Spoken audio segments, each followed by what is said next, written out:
Good morning all of you. Height and distance का properties और 2 question discuss हो चुका है।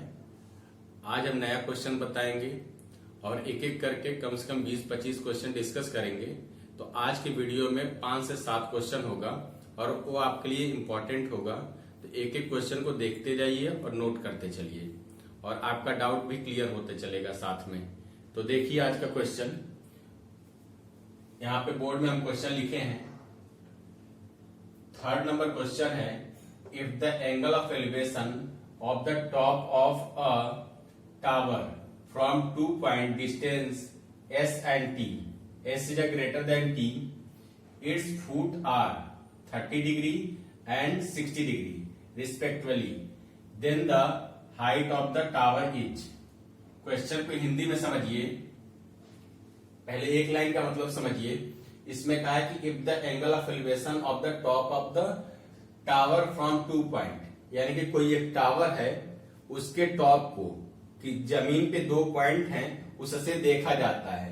तो पहला जो पॉइंट है उससे डिस्टेंस जो है उसको x बोला है और दूसरे डिस्टेंस को t बोला है।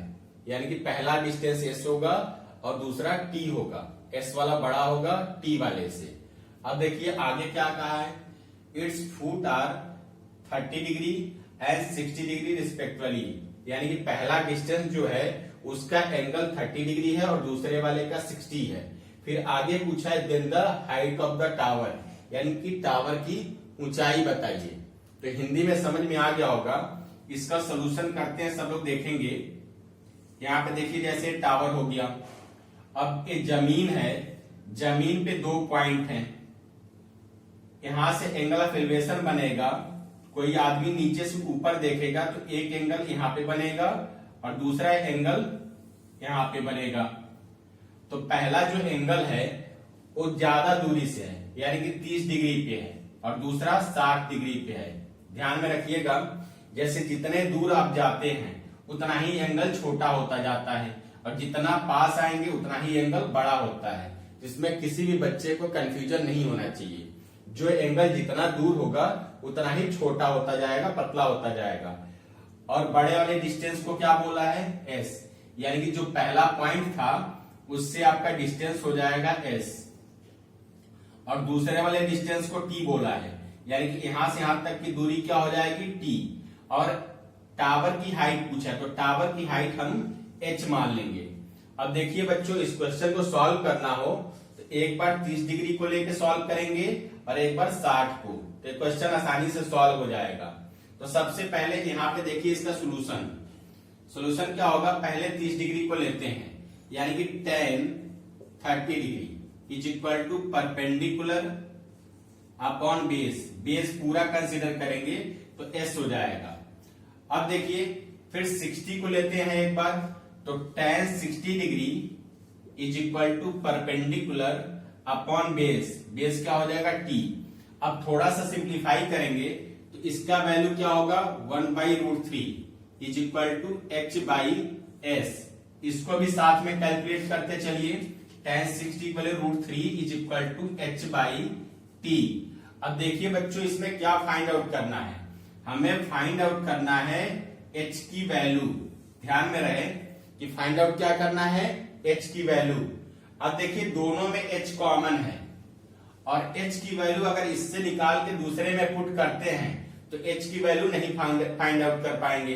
तो ऐसा जब हो जाए क्वेश्चन में तो क्या करेंगे, देखेंगे h के अलावा और क्या कॉमन है। तो h के अलावा √3 कॉमन है, तो √3 को यहाँ पे उल्टा कर दीजिए, यानी कि रेसिप्रोकल व्युत्क्रम करिए इसका। तो √3/1 और यहाँ पे हो जाएगा s/h। अब देखिए √3 की वैल्यू क्या आया s/h और यहां से √3 की वैल्यू h/t। तो दोनों √3 की वैल्यू आपस में इक्वल हो सकता है कि नहीं। तो दोनों √3 की वैल्यू आपस में यहाँ पे इक्वल कर दीजिए। जैसे s/h इज इक्वल टू हो जाएगा h/t। अब एक क्रॉस मल्टीप्लाई करेंगे जब तो होगा h² is equal to s into t। Square काट के रूट लगा देंगे तो h की वैल्यू क्या आ गया √ST। यही आपका आंसर हो जाएगा। क्या आएगा √ST। ये अच्छा क्वेश्चन है, इसको नोट करेंगे। क्वेश्चन नंबर 4 में लिखा है length of the shadow of a person is x when the angle of elevation of the sun is 45 degree if the length of the shadow increase by √3 - 1 into x then the angle of elevation becomes. Question को हिंदी में समझिए। कहा है कि एक आदमी है जिसका परछाई x मीटर है। यहां पे कहा है कि length of shadow of a person is x, ठीक है, यानी कि एक आदमी का परछाई क्या है, x है। आगे बोला है when the angle of elevation of the sun is 45 degree, तब उसका एंगल ऑफ एलिवेशन सन पे कितने डिग्री का बनता है, यानी कि उन्नयन कोण कितने डिग्री का बनेगा उस आदमी का सन पे 45 डिग्री का। आगे क्या बोला है, if the length of shadow increase by, जैसे मान लीजिए सन थोड़ा सा मूव करता है तो हमारा परछाई बढ़ जाता है, तो वही यहाँ पे कहा है कि उस आदमी का परछाई बढ़ के कितना हुआ, √3 - 1 into x हो गया। पहले उसका परछाई का दूरी कितना था, x था, अब बढ़ के हो गया √3 - 1 into x। तो फिर क्वेश्चन क्या पूछा आपसे, then the angle of elevation becomes, तो अब एंगल ऑफ एलिवेशन कितने डिग्री का हो जाएगा, पहले 45 डिग्री था, अब कितने डिग्री का होगा। तो समझिए बच्चों, ध्यान से देखिएगा। जैसे मान लीजिए एक आदमी है, उसका परछाई कहां पे बनेगा, जमीन पे, यानी कि शैडो कहां पे बनेगा, जमीन पे। अब कहा है कि ये शैडो की जो दूरी है वो x मीटर है और उसका एंगल ऑफ एलिवेशन सन पे कितना बनता है, तो सन लाइट यहीं से करता होगा, तो उस आदमी के सर के पास से जमीन पे जहां पे उसका परछाई का एंड पॉइंट है वहीं से एंगल बनाइए, कितने डिग्री का बनेगा, 45 डिग्री का, ठीक है। अब क्या हुआ, सन थोड़ा सा मूव किया तो उसका परछाई भी बढ़ गया, यहाँ पे उसका परछाई बढ़ गया। अब बढ़ के एंगल ऑफ एलिवेशन में चेंजिंग आ गया होगा, एंगल ऑफ एलिवेशन कितने डिग्री का हो गया होगा, थीटा। जो चेंजिंग आया है, पहले x यहां से यहां तक था, अब परछाई जो बढ़ा है वो कितना बढ़ा है, √3 - 1 into x। ध्यान दीजिएगा कितना बढ़ा है परछाई, √3 - 1 into x, इतना बढ़ा शैडो। अब देखिए बच्चों ध्यान से, इस पूरे बेस को अगर कंसीडर करें हम तो सबको आपस में ऐड करना पड़ेगा। जैसे x दूरी है और इसका मल्टीप्लाई करके इसमें जोड़िए तो प्लस √3 into x - x, ये पूरा आपका बेस हो गया। इतना समझ में आ गया होगा। अब देखिए आगे क्वेश्चन में पूछा था कि बताइए कि थीटा की वैल्यू क्या होगा, एंगल क्या होगा। अब बताइए बच्चों, आप लोग ध्यान से देखिए क्वेश्चन को, कि क्वेश्चन में 45 डिग्री पे पहले एंगल बन रहा था, यहाँ पे कितने डिग्री का एंगल बन रहा, 45 का। तो 45 में क्या होता है, हम स्टार्टिंग में प्रॉपर्टीज में बता चुके हैं कि जो बेस होगा वही आपका हाइट होगा, यानी कि परपेंडिकुलर होगा। तो यहां से यहां तक का डिस्टेंस क्या है, x है, तो आपका हाइट भी क्या हो जाएगा, x। इतना तो क्लियर हो गया। अब देखिए आपको a वाला एंगल फाइंड आउट करना है, यानी कि थीटा। तो इस एंगल के लिए पूरा बेस लिया जाएगा और यहां से यहां तक हाइट। तो फार्मूला क्या लगेगा, tan theta is equal to perpendicular, perpendicular क्या है, x, h is equal to x है, तो x लिखिए और अपॉन में बेस हो जाएगा, परपेंडिकुलर अपॉन बेस, यानी कि √3 into x, कैंसिल हो गया। tan थीटा इक्वल टू 1/√3 आया। अब बताइए बच्चों कि 1/√3 tan में कितने डिग्री का वैल्यू होता है, कितने डिग्री का होता है, 30। यहां आप लिख देंगे 30 डिग्री, थीटा इक्वल टू आ गया 30, तो यही आपका आंसर हो जाएगा 30 डिग्री। समझ में आ गया होगा सबको। अब देखिए एंगल बढ़ के कितना हुआ, 30। 5th नंबर क्वेश्चन में आ जाइए। 5th नंबर क्वेश्चन क्या है, a ladder of height 12 metre just touch the top of wall if the ladder makes an angle 60 degree with the horizontal, then height of the wall is. Question में क्या कहा है, इसको हिंदी में समझिए कहा है कि एक लैडर की लंबाई क्या दिया 12 मीटर। यहाँ पे कहा है कि a ladder of height 12 metre, यानी कि एक सीढ़ी की लंबाई क्या है 12 मीटर। आगे कहा है कि just touches the top of the wall, यानी कि जो वॉल है उससे सीढ़ी टच करता है, उसके टॉप से टच करता है। जैसे ये दीवार है, इसके टॉप से सीढ़ी टच करता है। आगे का कंडीशन क्या बोला है, if the ladder makes an angle 60 degree with the horizontal, यानी कि जो सीढ़ी है, सीढ़ी और जमीन के बीच, हॉरिजॉन्टल किसको बोलेंगे, जमीन के बीच जो एंगल बना है 60 डिग्री का बना है। और पूछा क्वेश्चन क्या है, देखिए the height of the wall is, यानी कि दीवार की ऊंचाई बताइए। तो फिगर को समझिए, जैसे मान लीजिए दीवार हो गया और एक सीढ़ी दीवार पे लग गया। यही तो कहा था कि एक सीढ़ी है जो दीवार के टॉप से टच होता है, यहां पे टच होता है। तो दीवार, सीढ़ी की लंबाई क्या दिया है 12 मीटर, तो यहां आप लिखेंगे 12 मीटर। अब बताइए कहा है कि सीढ़ी और हॉरिजॉन्टल के बीच, यानी कि हॉरिजॉन्टल किसको बोलेंगे, जमीन को, कितने डिग्री का एंगल बनता है 60 डिग्री का। और फिर क्वेश्चन क्या किया है, then the height of the wall is, यानी कि हाइट बताइए दीवार का क्या होगा यहां से यहां तक। तो ये तो बहुत सिंपल क्वेश्चन है, सारे बच्चे सॉल्व कर सकते हैं। देखिए कौन सा फॉर्मूला लगेगा, परपेंडिकुलर अपॉन हाइपोटेन्यूज किसमें आता है, साइन थीटा में। तो लिखेंगे sine theta is equal to perpendicular upon hypotenuse. अब लिखेंगे साइन 60 डिग्री, थीटा की जगह पे परपेंडिकुलर क्या है h अपॉन हाइपोटेन्यूज, इसका वैल्यू √3/2 h/12।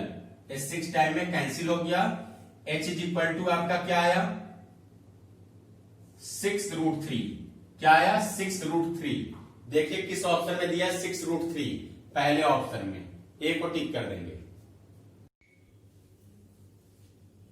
क्वेश्चन नंबर 6, देखिए क्वेश्चन क्या बोला है, the angle of elevation of the top of a tower from a certain point 30 degree if the observer moves 20 metre toward the tower, the angle of elevation of the top of the tower increase by 15 degree, the height of the tower is.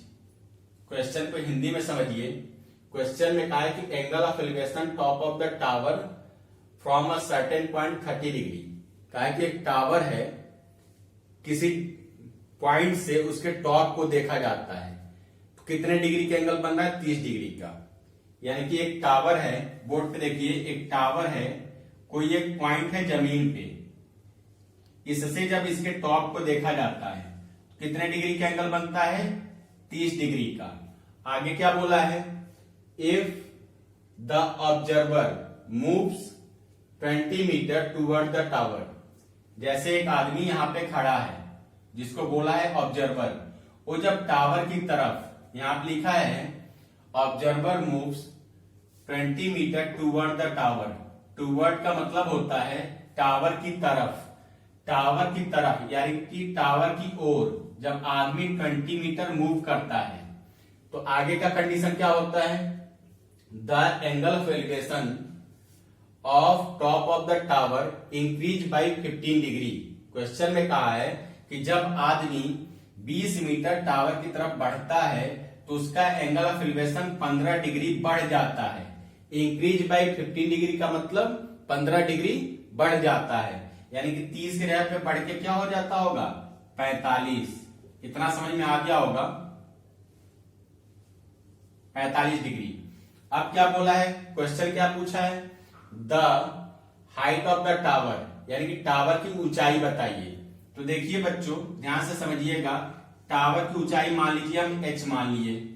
अब इसका base सबके दिमाग में आ गया होगा कि जब इसका हाइट h माने हैं तो बेस भी h के बराबर ही होगा, यानी कि यहां पे भी h लिखेंगे। क्यों, क्योंकि 45 डिग्री पे बेस और परपेंडिकुलर दोनों आपस में बराबर होते हैं।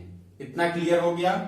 अब देखिए ये पूरा बेस हो जाएगा h प्लस 20, ठीक है। अब आइए 30 डिग्री पे, 30 डिग्री के लिए हो जाएगा पूरा ये बेस, ये पूरा हाइट, तो 30 डिग्री पे सॉल्व करें, हो जाएगा tan 30 degree is equal to perpendicular upon में बेस होगा h प्लस 20। क्लियर है। अब यहाँ पे देखिए 1/√3 is equal to h upon h plus 20। अब देखिए इसका मल्टीप्लाई करिए cross, h plus 20 is equal to √3 into h। अब देखिए बच्चों इसको उधर ट्रांसफर करेंगे, हो जाएगा √3 minus 1 into h is equal to 20। अब क्या होगा, इससे डिवाइड कर दीजिए, तो 20 upon √3 minus 1 is equal to h। इस फॉर्म में आंसर नहीं देता है। कभी भी अपॉन में कोई रूट में नंबर आए उसके साथ प्लस माइनस हो तो इस फॉर्म में आंसर कम देता है। कभी कभी दे दिया तो ठीक है, अगर नहीं देता है तो आप क्या करेंगे, इसके कंजुगेट से मल्टीप्लाई डिवाइड कर देंगे। जैसे √3 माइनस 1 का कंजुगेट क्या होगा, √3 प्लस 1, और यहाँ पे भी √3 प्लस 1 हो जाएगा। अब थोड़ा सा कैलकुलेट करना पड़ेगा आपको। देखिए h इज इक्वल टू क्या बचेगा, यहाँ हो जाएगा a minus B a plus B, यानी कि √3 का स्क्वायर 3 माइनस 1 क्या हो जाएगा 2। 2 से 20 को कैंसिल कर दीजिए, कितने टाइम्स में होगा 10 टाइम्स में। यहाँ हो जाएगा 10 √3 प्लस 1, यही आपका आंसर हो गया। 10 ब्रैकेट में क्या आएगा √3 प्लस 1। देखिए बच्चों किस ऑप्शन में दिया है, बी ऑप्शन में। 10 ब्रैकेट में √3 प्लस 1, टिक कर लीजिए इसको। 7 नंबर क्वेश्चन, समझिए क्वेश्चन क्या है। लिखा है if from a point 100 metre above the ground, यानी कि कोई एक पॉइंट है ग्राउंड से 100 मीटर ऊंचाई पे है।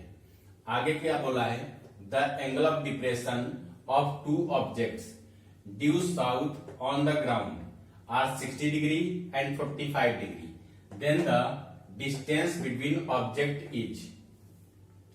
इस क्वेश्चन का मतलब है कि एक पॉइंट है जो 100 मीटर ऊंचाई पे है।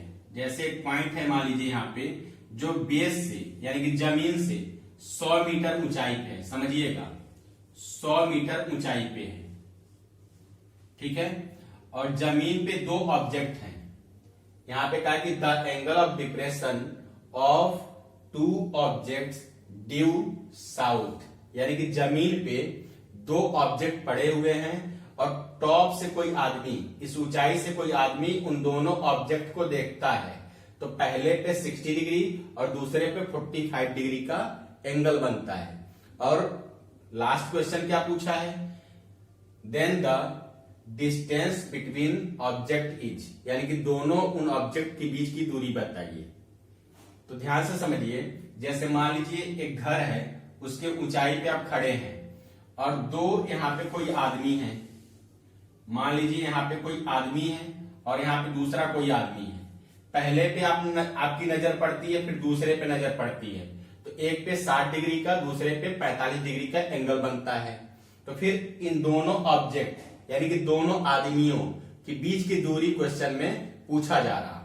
अब ध्यान से समझिए, हम पहले दिन बताए थे कि कभी भी क्वेश्चन में एंगल ऑफ डिप्रेशन की बात करें तो आप लोग हमेशा एंगल ऑफ एलिवेशन यूज करिएगा। एंगल ऑफ डिप्रेशन को एंगल ऑफ एलिवेशन में कन्वर्ट करके सॉल्व करेंगे। क्यों? क्योंकि alternate angle are equal. Alternate angle कैसे होते हैं, आपस में इक्वल होते हैं। तो इस तरह से एंगल ऑफ एलिवेशन यूज करिए। जैसे कोई आदमी ऊपर से नीचे देख रहा है तो आप नीचे से ऊपर की तरफ ही बनाइए फिगर को, एलिवेशन बना के यूज करिए, कभी गलत नहीं होगा और ना ही कभी कंफ्यूजन होगा। अब बताइए 60 डिग्री कौन सा एंगल होगा, तो जो एंगल जितना पास होता है उतना ही बड़ा होता है, जितना दूर जाएगा उतना छोटा होता हुआ चला जाएगा। अब देखिए बच्चों ध्यान से, अगर हम कहें कि इन दोनों के बीच की दूरी x है, ये तो मेरा क्वेश्चन पूछा जा रहा है क्वेश्चन में कि दोनों के बीच की दूरी बताइए क्या होगा। हम मान लिए x है, तो यहां से यहां तक की दूरी हम क्या मान सकते हैं, तो अभी देखिए 45 डिग्री के लिए ये पूरा बेस होगा और ये पूरा हाइट होगा।